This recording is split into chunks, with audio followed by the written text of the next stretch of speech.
네, 안녕하세요. JB입니다. 오늘 영상 시작하기 전에 잠깐 드릴 말씀이 있습니다. 제가 장이 열리면 매일매일 새벽에 그날의 시황을 적은 글을 멤버십 커뮤니티 게시판에 올리는데요. 혹시 매수할 게 생겨도 멤버십 분들께 커뮤니티 게시판을 통해서 말씀드리기도 하고요. 근데 멤버십 회원인데도 불구하고 이 커뮤니티 게시판 탭 자체가 안 보인다고 하시는 분들이 가끔 가다 계세요. 이런 분들은 아마 유튜브 어플상에서 유튜브를 사용하지 않아서 그럴 확률이 꽤 크거든요. 그러니 지금 유튜브 어플을 다운받으시고요. 유튜브를 유튜브 어플 상에서 사용을 하시면 커뮤니티 게시판이 잘 보이실 테니까요. 이 부분 잘 참고하셔서 이용에 불편 없으시면 좋겠습니다. 자, 그럼 어제 시황에 대해서 설명을 좀 드리고 썸네일에 적어둔 TQQQ와 SOXL의 주가는 정말 거품일까라는 부분에 대해서 말씀을 드려보도록 할 테니까요. 끝까지 잘 들어주시면 좋을 것 같습니다. 우선 어제는 미시간대 기대 인플레이션이 3.2%가 나오면서 전월 3.0보다 높은 수치가 나왔습니다. 그리고 추후 경기 상황에 대한 소비자들의 심리를 알 수 있는 소비자 기대 지수와 소비자 심리 지수, 그리고 소비자 평가 지수도 모두 예상치보다 안 좋게 나왔는데요. 한마디로 물가는 계속 오르지만 경기는 계속 안 좋아지는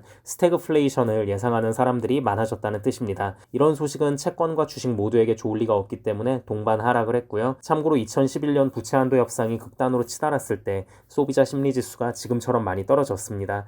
무조건 그때와 같은 상황이 반복된다는 건 아니지만 이 부분은 그냥 참고로 알고 계시면 될 것 같습니다. 그리고 어제는 미셸 보우먼 연준 이사가 인플레이션이 여전히 높고 노동시장도 강하기 때문에 우리가 금리 인상을 중단해야 할지에 대해선 아직 불확실하다고 말을 했는데요. 물론 이 말 자체는 상당히 안 좋은 말이긴 하지만 보우먼 이사가 이 말을 할 때까지만 해도 시장은 그냥 그러려니 했습니다. 아 그래, 연준 이사니까 어쩔 수 없이 그냥 저런 식으로 말하는 거겠지. 어차피 다음 FOMC 금리 동결 그리고 연내 금리 인하라는 큰 틀은 벗어나지 않았어. 이런 식으로 생각을 하고 딱히 별 반응 없이 넘겼는데요. 그런데 그 이후 발표된 기대 인플레이션이 높게 나오다 보니까 사람들이 그때 가서 다시 생각을 했던 거죠.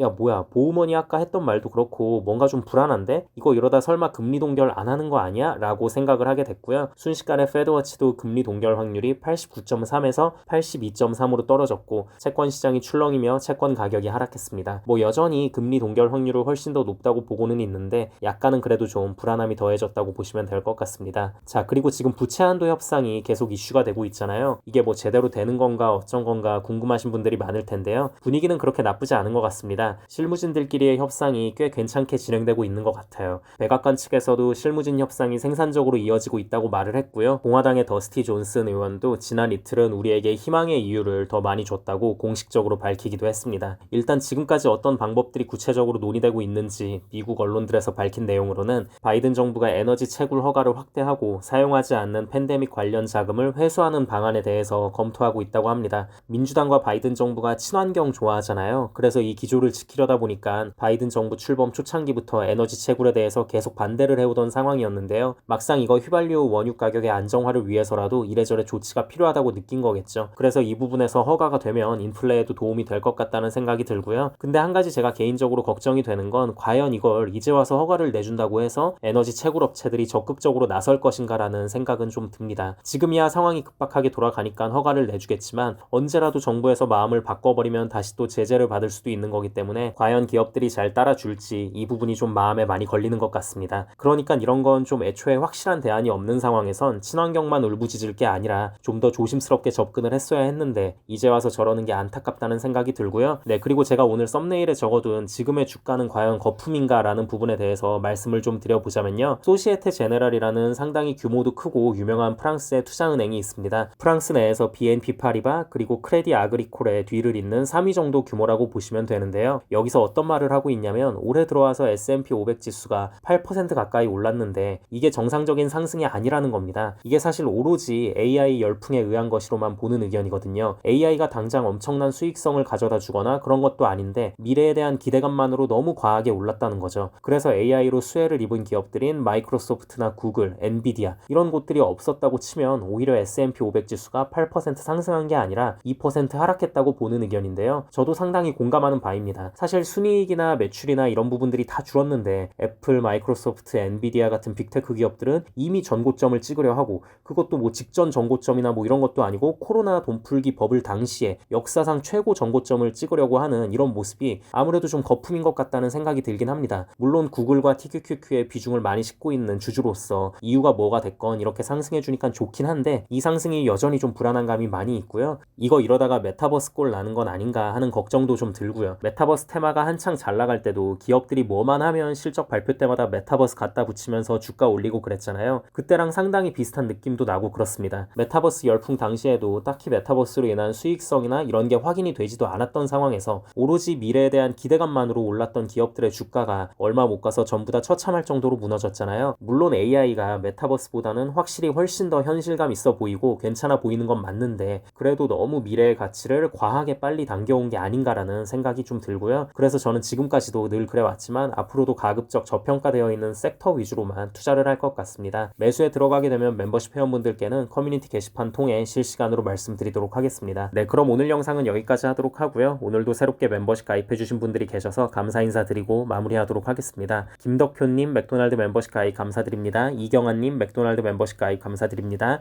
JW팡님 스타벅스 멤버십 가입 감사드립니다. 김지환님 스타벅스 멤버십 가입 감사드립니다. 멤버십 가입을 해주신 모든 분들께 깊은 감사드립니다. 멤버십 가입을 하시면 제가 조회수에 신경 쓰지 않고 좀 더 편하게 이런저런 시장 상황에 대해 말하는 영상들을 보실 수 있고요. 스타벅스 멤버십 이상부터는 제가 커뮤니티 게시판에 그때그때 중요한 사안들이 있을 때 실시간으로 올리는 글들을 보실 수 있으니 많은 관심 부탁드립니다. 그리고 마지막으로 귀한 시간 내어 제 영상을 봐주시고 응원의 댓글까지 남겨주시는 모든 구독자분들께도 깊은 감사드립니다. 앞으로도 단 한 명의 나고자 없이 모든 구독자분들의 장기 투자 성공을 위한 멘탈 케어 영상 제작에 온 힘을 다하겠습니다. 감사합니다.